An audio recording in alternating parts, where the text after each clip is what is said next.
पाकिस्तान का किस्मत तब्दील करेंगे।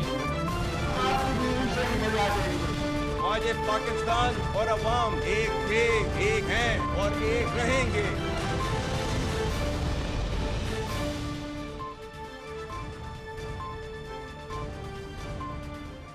जी अस्सलाम वालेकुम। प्रोग्राम में आज चंद अहम मुद्दात के हवाले से बात करेंगे। सबसे पहले सियासी मुद्दा, और उसमें यह कि अपोजिशन जमातों ने आज एक कौमी कॉन्फ्रेंस का इनेकाद किया इस्लामाबाद में, लेकिन अपोजिशन पार्टीज़ के मुताबिक इस नेशनल कॉन्फ्रेंस को हुकूमत ने रोकने की कोशिश की। And so much so opposition का ये इल्ज़ाम है कि जो उनके वेन्यूज़ थे वो कई दफ़ा तब्दील करवाए गए।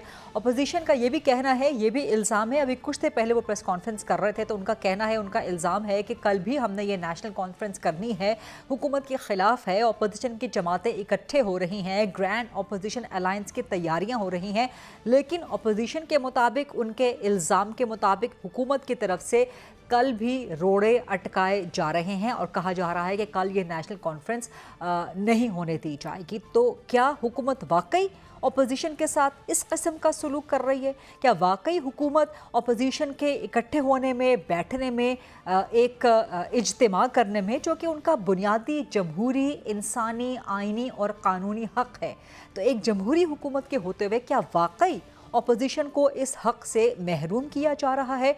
कल यूएई के वली अहद पाकिस्तान तशरीफ़ ला रहे हैं, कल वो इस्लामाबाद में होंगे, तो ज़ाहिर है सिक्योरिटी बीफ्ड अप होगी, लेकिन क्या ये एक एक्सक्यूज़ हो सकता है कि अपोजिशन को इज्तिमा ना करने दिया जाए, उन्हें किसी बिहाइंड क्लोज डोर किसी हॉल में, किसी होटल में, किसी मुनासिब जगह पे उन्हें कॉन्फ्रेंस का इनेकाद ना करने दिया जाए?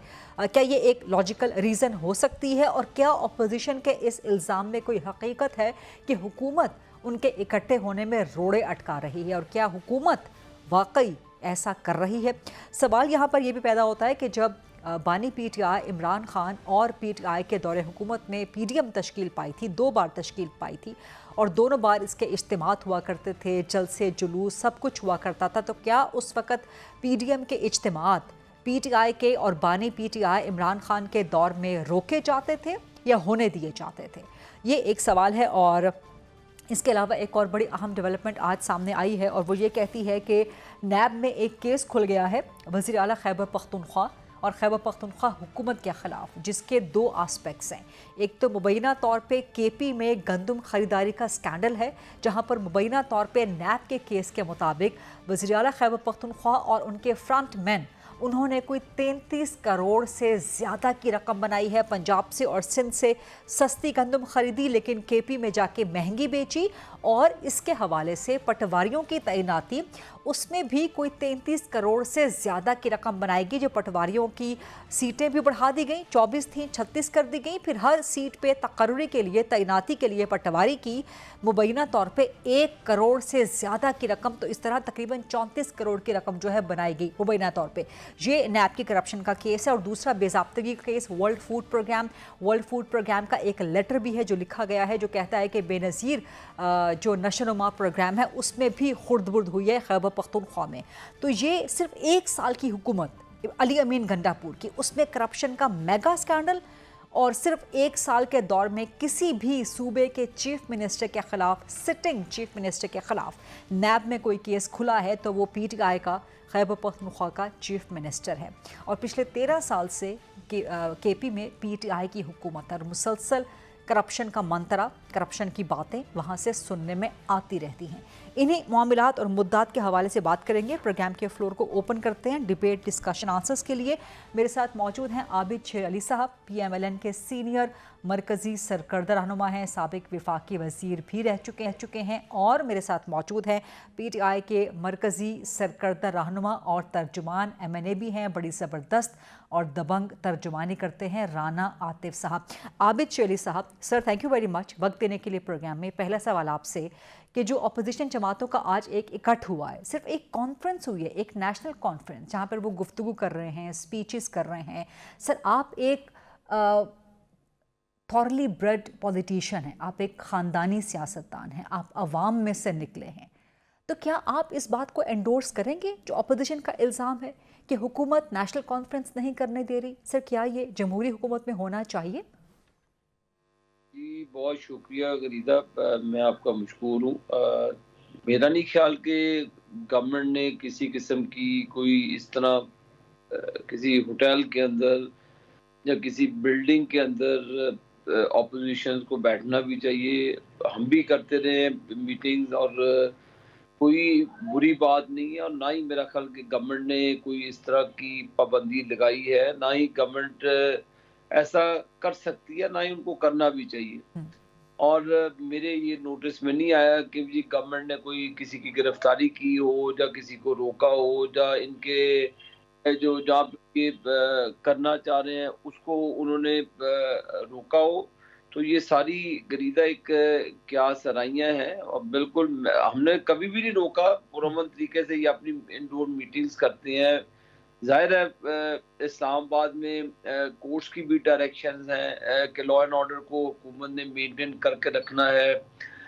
फॉरेन डेलीगेशन भी आते, जब ये भी आपने फरमाया पीछे टर्किश प्रेसिडेंट आए थे, उससे पहले भी चाइनीज डेलीगेशन आया था, जो इन्होंने एक धावा बोलने की कोशिश की थी इस्लामाबाद के ऊपर, जो एक कॉन्फ्रेंस थी, और उसके अंदर इन्होंने कहा था कि जब हम इस्लामाबाद के ऊपर चढ़ दौड़ेंगे और कब्जा कर लेंगे। तो मेरा ख्याल है कि इनका राइट बनता है ऑपोजिशन को अपनी मीटिंग्स करने का। बिल्कुल बैठें, 100 मरतबा बैठें, और इनको आज़ादी है बैठने की, गुफ्तो शनीद करने की, अपनी अपनी जो ऑपोजिशन जमातों का अलायंस बनाने की इनको इजाज़त। एक जमहूरियत का हुस्न है। हाँ। हम कैसे इनको रोक सकते हैं? तो ये बड़ी ज़बरदस्त बात कर रहे हैं आबिद शेर साहब, बड़ी ज़बरदस्त आप ये बात कर रहे हैं, क्योंकि जब पीडीएम की होती थी इजलास वगैरह उनके होते थे, इमरान खान की हुकूमत थी ना, तो वो रोकते थे कि आपके इजलास का इमरान खान या उनकी हुकूमत रोकती थी, या होने देते थे आपके इजलास?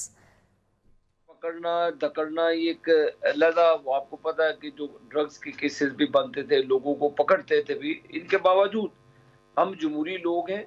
बिल्कुल ऑपोजिशन की मीटिंग्स होनी चाहिए। अगर ये अलायंस बनाते हैं, ये भी जमहूरियत का हुस्न है कि ऑपोजिशन को लाइन होना चाहिए, अपने अपनी इनको रोल प्ले करना चाहिए पाकिस्तान की तामीर और तरक्की के लिए, एक पॉजिटिव सोच के साथ। तो आप कह रहे हैं कि जो ऑपोजिशन का इल्ज़ाम है, और ये इल्ज़ाम सिर्फ असद कैसर या उमर अयूब या महमूद खान अचकज़ई का नहीं है आबिद शेर साहब, इसमें शाहिद खाकान अब्बासी भी शामिल हैं। उन्होंने ही ये इल्ज़ाम आयद किया सबसे पहले, जो आपके साबिका पुराने साथी हैं आबिद शेर साहब।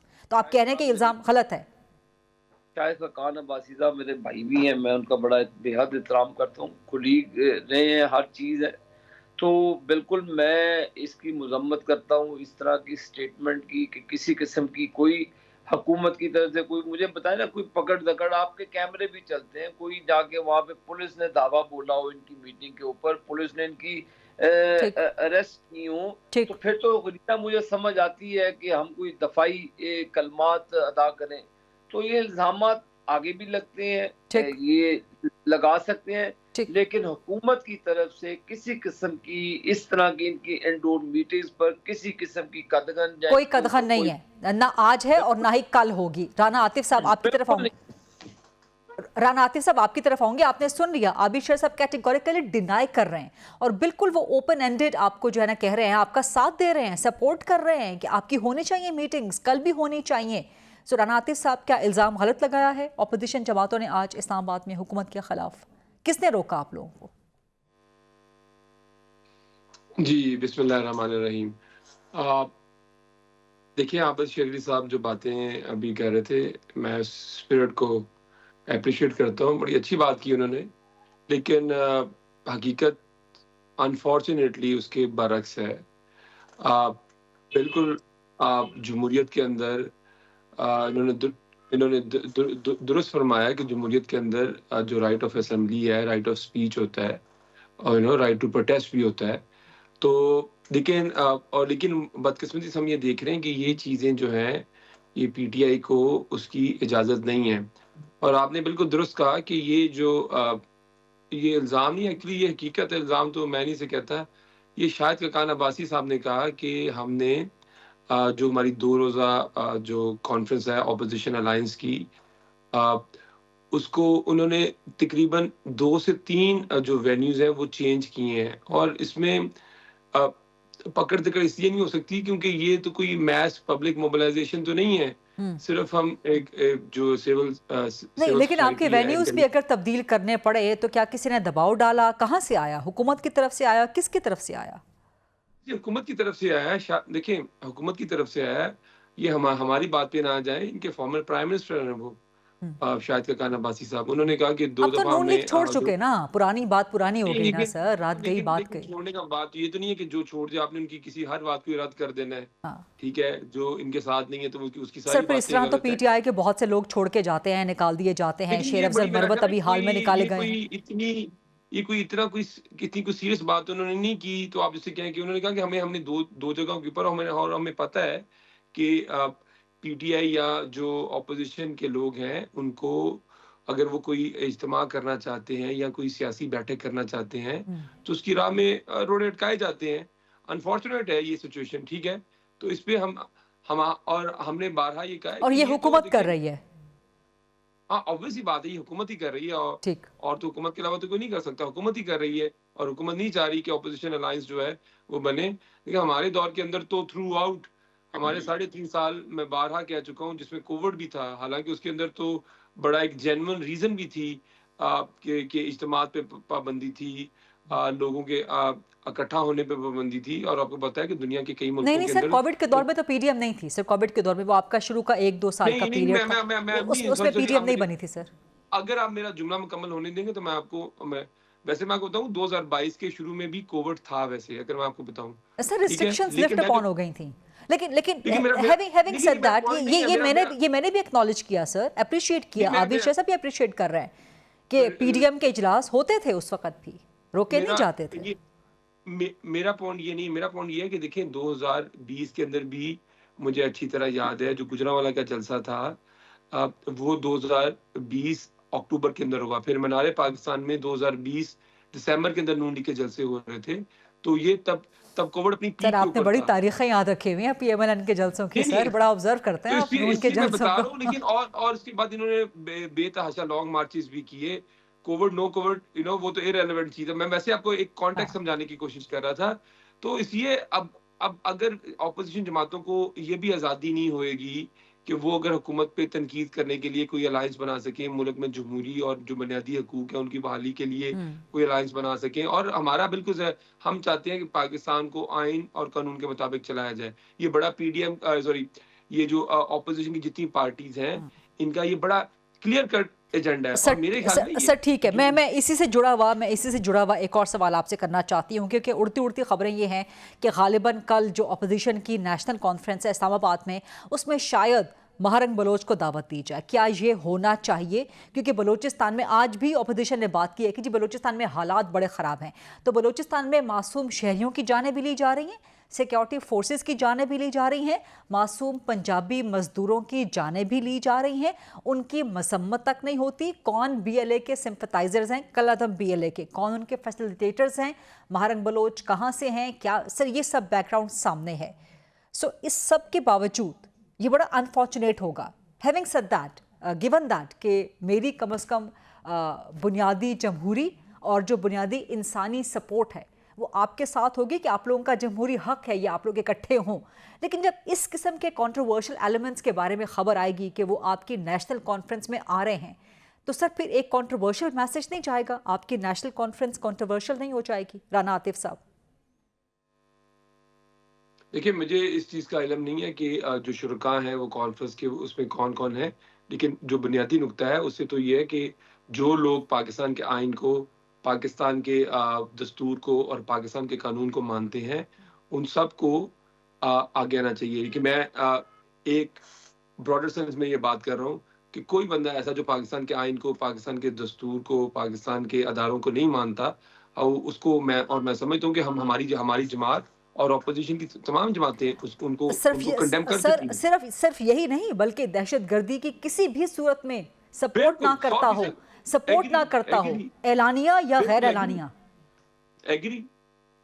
ठीक बिल्कुल एग्री। ठीक। तो अगर खुदा ना जब मैंने कह खास्ता दिया कि पाकिस्तान अगर के खुदा ना दस्तूर को, खास्ता पाकिस्तान के आइन कल को और पाकिस्तान महारंग के बलोच इदारों नजर को, आती हैं अपोजिशन के इस इजलास में, या आइंदा कभी नजर आते हैं, तो सर राना आतिफ साहब फिर आप मजम्मत करेंगे, आप सवाल उठाएंगे सर फिर? देखिए मैं without going into the specific, क्योंकि मुझे स्पेसिफिक्स का पता नहीं है कि किस बंदे के ऊपर क्या एलिगेशन है, लेकिन मैंने एक ब्रॉडर बात कर दी है कि मैं तो ये कह रहा हूँ कि ये हमारी जमात पाकिस्तान तहरीक इंसाफ बिलखसूस और बिलमूम जो तमाम बाकी सियासी जमातें हैं, ये पाकिस्तान के आइन और कानून और दस्तूर को और पाकिस्तान के इदारों को तस्लीम करती हैं, और हम किसी ऐसी चीज़ को, ऐसी जमात को, ऐसी चीज़ को सपोर्ट नहीं करते जो इन तमाम चीज़ों के मुनाफी हो। ठीक है सर, ये आपका जमहूरी हक है, आप लोग इकट्ठे हों, लाजमन इकट्ठे हों, लेकिन उसको कंट्रोवर्सी से बचाएं।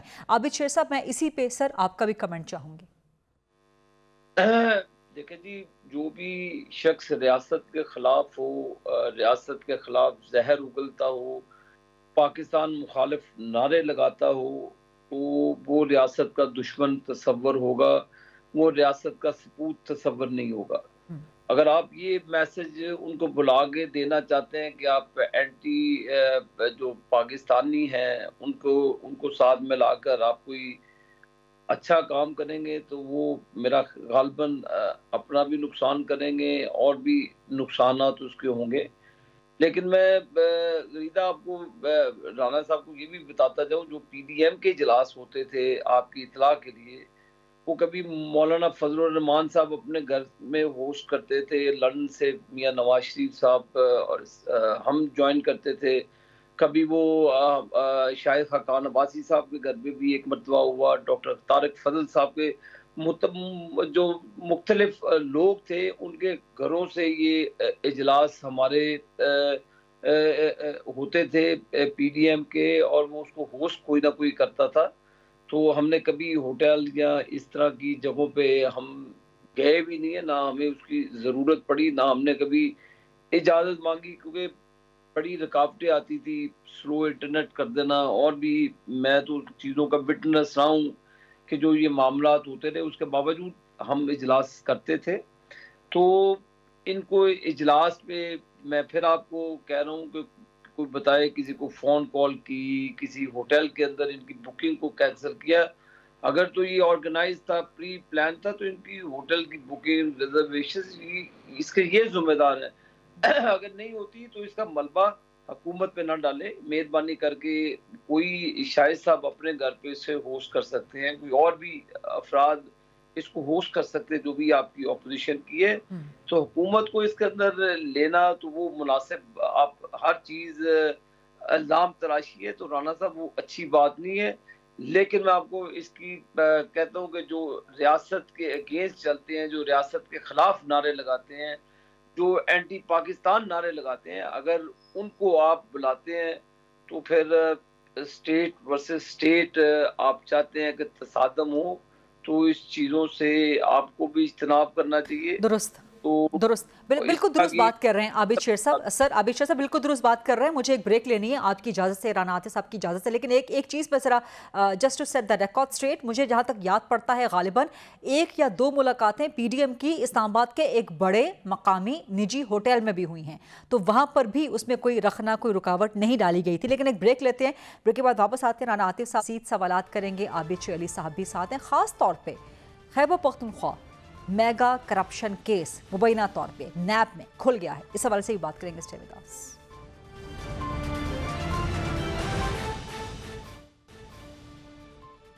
Welcome back after the break. हमारे साथ मौजूद हैं राना आतिफ साहब और आबिद शेर अली साहब। आबिद शेर साहब, अपोजिशन का ग्रैंड अलायंस अगर बन जाता है तो क्या शहबाज शरीफ की हुकूमत के लिए कोई ख़तरा बन सकता है? सड़कों पर निकल आए, रमज़ान के बाद, ईद के बाद पॉलिटिकल इंस्टेबिलिटी हो गई, बजट भी बनने वाला होगा, तो ये सब हालात क्या आपकी हुकूमत के लिए खतरा बन सकते हैं? नहीं गरीदा, किसी किस्म का कोई खतरा नहीं है। ये पहली अच्छा। मरतबा काम नहीं हो रहा पीएमएलएन की हुकूमत के खिलाफ। माजी में हमारे खिलाफ धरने भी दिए गए, नेशनल असेंबली और सुप्रीम कोर्ट के बाहर धरने दिलवाए गए हमारे खिलाफ। फिर हमें टीटीपी जो वो एक जमात के जरिए हमें कुफर के फतवे दिलवाए, हमारे लोगों पर हमारे ऊपर स्याहियां फेंकी गई, हमारे ऊपर जूते फैलाए गए, और उसके बाद एहसन इकबाल साहब के ऊपर गोलियां बरसाई गई, हम पर क्या इन चीज़ों हमले निकले, लेकिन हमने पाकिस्तान की तरक्की में कभी रखना नहीं आने दिए। तो ये माजी में भी होता है, अच्छी बात है, जमहूरियत का हुसन है, ऑपोजिशन होनी चाहिए, ऑपोजिशन को अपना कंस्ट्रक्टिव रोल प्ले करना चाहिए, बिल्कुल ये। लेकिन सर माजी में अगर आप 2014 के धरने का हवाला देते हैं आबिद शेर साहब, तो उस वक्त पीटीआई थी, सोलो फ्लाइट थी, सिर्फ पीटीआई थी। लेकिन अब तो अगर सारी अपोजिशन जमातें इकट्ठी हो जाती हैं, इस हुकूमत के खिलाफ मैंडेट को क्वेश्चन करती हैं, सड़कों पर आ जाती हैं, तो सर जो एक आलमी इमेज जाएगा वो कोई अच्छा नहीं जा सकता।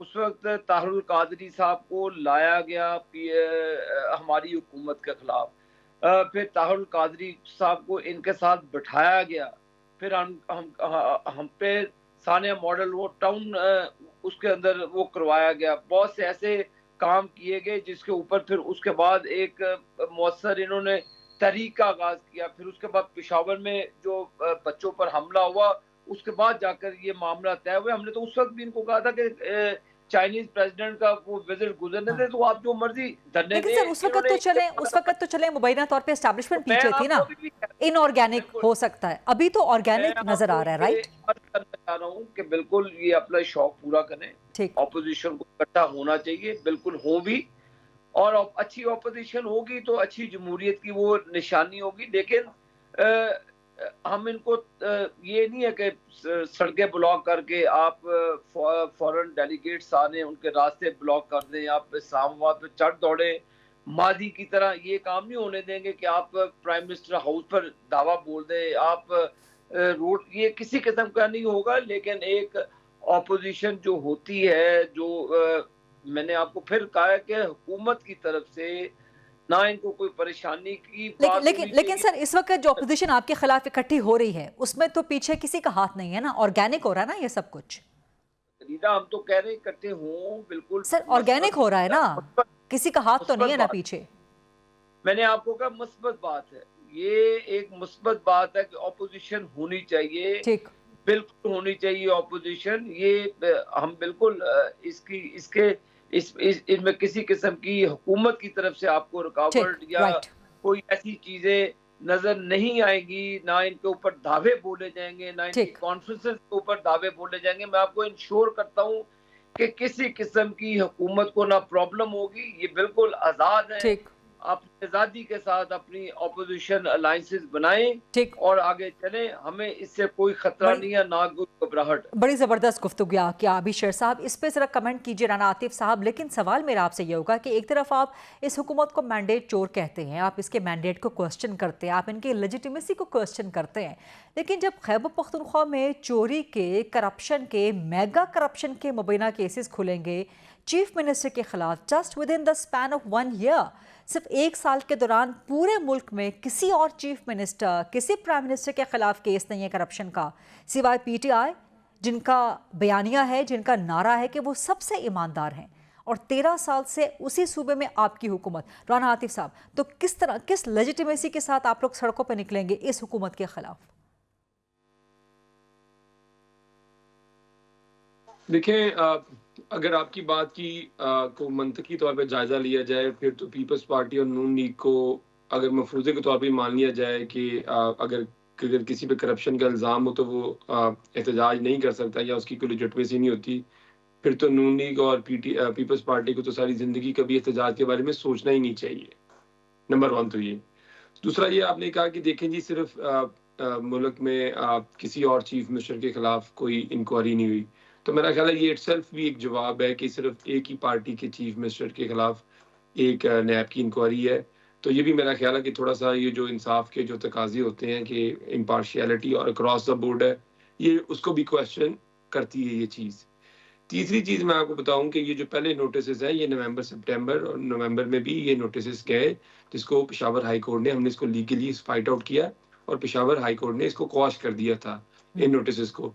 जहाँ तक ये है, देखिए हमारी पार्टी, हमारे चेयरमैन इमरान खान, हमारा तो एक ही है, हम ट्रांसपेरेंसी, हम अकाउंटेबिलिटी, लेकिन हम एक सप्लीमेंट्री सवाल इसी से आपने इमरान खान का जिक्र कर दिया ना, मैं भी इमरान खान का जिक्र करना चाह रही हूँ कि उन तक भी रिपोर्टें पहुंची कि केपी में करप्शन हो रही है, हुकूमत की नाकतले हो रही है। इसीलिए उन्होंने एहतसाब कमेटी को एक्टिवेट किया, वज़ीर आला को उन्होंने वार्निंग्स भी दी। क्या ये सब नहीं हुआ? देखिए, मैं आपको पूरा मुफस्सल जवाब दूंगा। देखिए, मैंने कहा कि हमारी पार्टी के चेयरमैन इमरान खान साहब, हम बिलीव करते हैं रूल ऑफ लॉ के ऊपर, ट्रांसपेरेंसी के ऊपर, अकाउंटेबिलिटी के ऊपर, और हम बिलीव करते हैं कि गुड गवर्नेंस और पब्लिक का जो एक्सचेकर का जो पैसा है उसके अंदर कोई खुर्द-बुर्द नहीं होनी चाहिए। ये मैं आपको फंडामेंटल प्रिंसिपल बता रहा हूँ। अब आगे आ जाते हैं फैक्ट्स की तरफ। देखिए, मैं आपको याद कर रहा हूँ 2013 के अंदर हमारी जब हुकूमत बनी केपीके के, तो हमारे एक मिनिस्टर थे जिनके ऊपर एलिगेशन था। हमने उनको ना सिर्फ वजारत से उतारा, हमने उनको इनकी से भी इस्तीफा लिया, और वो मसूफ बाद में पीपल्स पार्टी में बड़े धूमधाम से शामिल हो गए थे, नंबर 1। उसके बाद जब हमारी 2018 के अंदर हमारी हुकूमत आई, हमारे 2 सिटिंग में जो मिनिस्टर थे पंजाब के, उनके ऊपर नैब की इंक्वायरी हुई, उनको जाना पड़ा, और हमें सिर्फ ये ताना दिया गया, देखिए जी कि हम तो बड़े वो हैं, मौसम फरामोश हैं।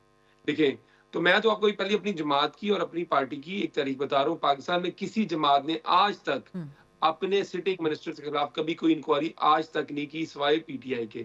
तो देखिए, तो चीफ मिनिस्टर केपी के खिलाफ अगर करप्शन साबित हो जाती है, पैसे लेने का इल्जाम साबित हो जाता है, तो उनको स्टेप डाउन करवाएंगे फिर?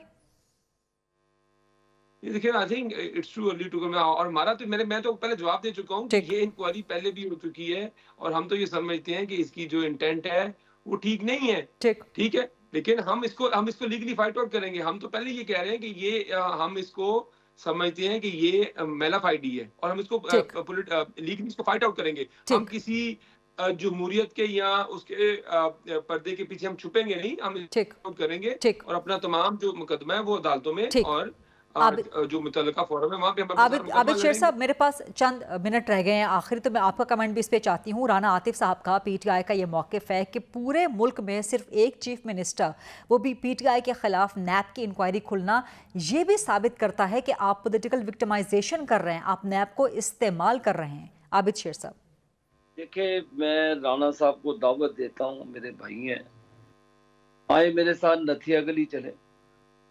नथिया गली में जब आप वो टॉप पे जाते हैं, उसके नीचे एक लेक सी बनी है, उसके सामने एक ग्रीन पूरा एक पहाड़ था जिसको गंजा किया गया। उधर से जनाब ने रास्ता बनाया, ऊपर वो पहाड़ गंजा करके, जनाब क्या है जी, मीर अलीपुर अमीन गंडापुर का वहां पर फार्म हाउस बन रहा है नथिया गली के। अच्छा, मैं आपको राना साहब मेहरबानी करके, अगर मेरा इल्जाम गलत हो, आप जो सजा देंगे मैं भुगतने के लिए तैयार हूँ। तो आबिद शेर साहब, ये तो आप नैब में केस ले जाएं।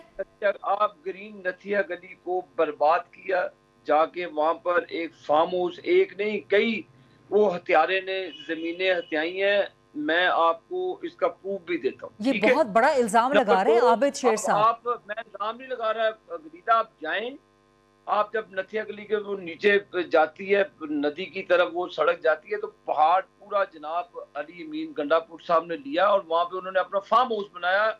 और जनाब शाना स्टाइल तो इन लोगों का है कि जो हुकूमत में होते हुए नजायज अपने इख्तियारात का नजायज इस्तेमाल कर रहे हैं। राना साहब, अगर देखें, इल्जाम तो वो होता है ना जो ऐसे ही हवा में चले। आप अगर समझते हैं कि इन चीजों में कोई रियलिटी नहीं होगी, तो भाई चीजें खत्म हो जाएंगी। हमें तो 90 दिन के लिए गायब कर लिया जाता था। वो ख्वाजा आसिफ साहब बेचारे हॉस्पिटल में रहे, शहबाज शरीफ और उनकी बेटी 90 दिन के लिए कैदोबंद की। आपको तो कुछ कहा भी नहीं जा रहा। आपको तो नैब का केस आपके लिए तो आसानी लेकर आ रहा है। आप गुजारे 90 दिन कैदोबंद की सोबत में, फिर 90 दिन के बाद देखेगा, ट्रायल होगा, कोई इल्जाम लगेगा, वो तो 90 दिन के बाद की बात है। आबिद शेर साहब, मेरे पास टाइम बिल्कुल खत्म हो गया है, लेकिन मैं राना आतिफ साहब से जो नथिया गली वाला आपने जिक्र किया है, मेरे तो इसमें आंखें खुल गई हैं इस पे। राना आतिफ साहब, जरा क्विकली इस पे जवाब दीजिए, नथिया गली में क्या कर रहे हैं वज़ीर आला केपी मुबैना तौर पे? देखिए, आबिद शरीफ साहब ने कहा कि उनके पास उन्होंने वो जानते सारे मामले को, तो मैं तो आबिद शरीफ साहब को कहूंगा, अगर वो समझते हैं कि अगर इसमें कोई करप्शन है तो वो नैब को एक दरखास्त चिट्ठी लिखें, और हमारा मौक़िफ़ वहीं पे है। हम समझते हैं कि हमने कोई चीज़ गलत नहीं की, लेकिन इनका एज ए ऑपोजिशन, हमारी ठीक। ऑपोजिशन, इनका ये राइट है, Right. अगर हमें किसी चीज पे राइट रियलाइज करते रानातिफ हैं साहब, मेरे पास तो टाइम खत्म हो गया है, माजरत, सॉरी इंटरजेक्ट करने के लिए, लेकिन बहुत शुक्रिया आपका रानातिफ साहब, और आबिश अली साहब आपका भी बहुत बहुत शुक्रिया आपके लिए वक्त निकालने पे।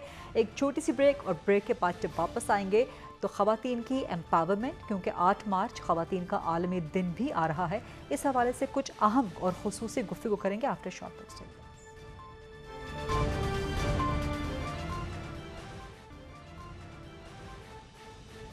Welcome back after the break. चूँकि 8 मार्च ख़वातीन का आलमी दिन भी आने वाला है, तो इस हवाले से इस्लामाबाद में कल एक इंटरनेशनल कॉन्फ्रेंस होने जा रही है एम्पावर हर के उन्वान से, कि जहाँ पे ख़वातीन को एम्पावर करने के हवाले से, उनके हुकूक उनको दिलवाने के हवाले से गुफ्तगू होगी, ब्रेनस्टॉर्मिंग की जाएगी, वहाँ पे तजावीज़ भी दी जाएंगी। और ये कॉप एयर के ताउन से, कॉप एयर जो है इस इंटरनेशनल कॉन्फ्रेंस का इनेकाद कर रहा है इस्लामाबाद में। एक बड़ी ज़बरदस्त ये कॉन्फ्रेंस होगी, और इस कॉन्फ्रेंस के मुंतज़मीन में शामिल हैं आमना मुनव्वर आवान साहिबा, जो हमारे साथ मौजूद हैं, जो कि एक्सपर्ट हैं पब्लिक पॉलिसी एंड गवर्नेंस की, और सदर भी हैं और बानी भी हैं सेंटर फॉर डिजिटल ट्रांसफॉर्मेशन। इस कॉन्फ्रेंस में मज़ीद क्या होगा, आमना मुनव्वर आवान साहिबा शुक्रिया, और बताइएगा कि ये एक कॉन्फ्रेंस ख़वातीन को, पाकिस्तान की ख़वातीन को कैसे एम्पावर करेगी। Thank you very much for inviting here. Empower her is very important, क्योंकि empower her अगर आप एक फ़ीमेल को करते हैं तो you empower पाकिस्तान।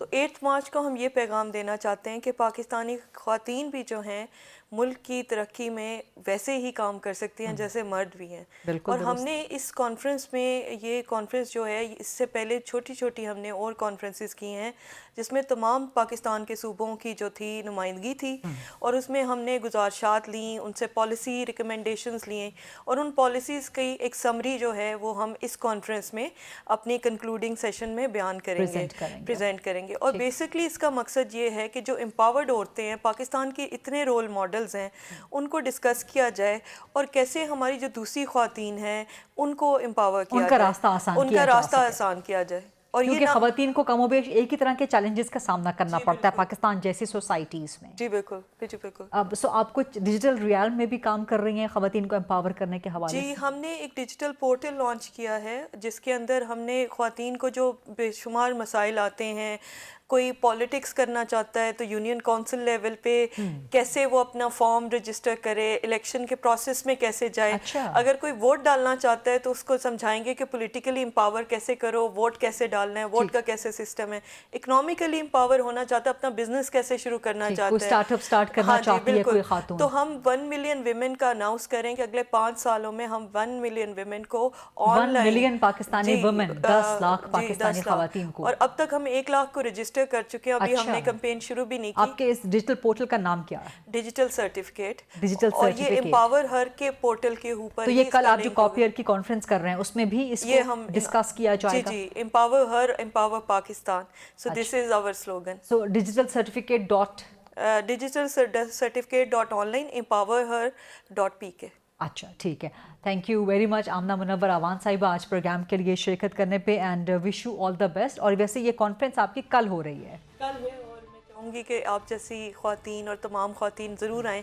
ये आपके लिए, ये पाकिस्तान के लिए, ये हर खातून के लिए, हर पाकिस्तानी खातून के लिए, बल्कि सिर्फ पाकिस्तानी खातून के लिए नहीं, हर पाकिस्तानी के लिए। बहुत शुक्रिया आमना मुनव्वर आवान साहिबा आज प्रोग्राम में शिरकत करने के लिए। That's a wrap. ये था आज का प्रोग्राम। देखने का आपका शुक्रिया। I'll see you tomorrow 8 o'clock on GT। अल्लाह हाफ़िज़।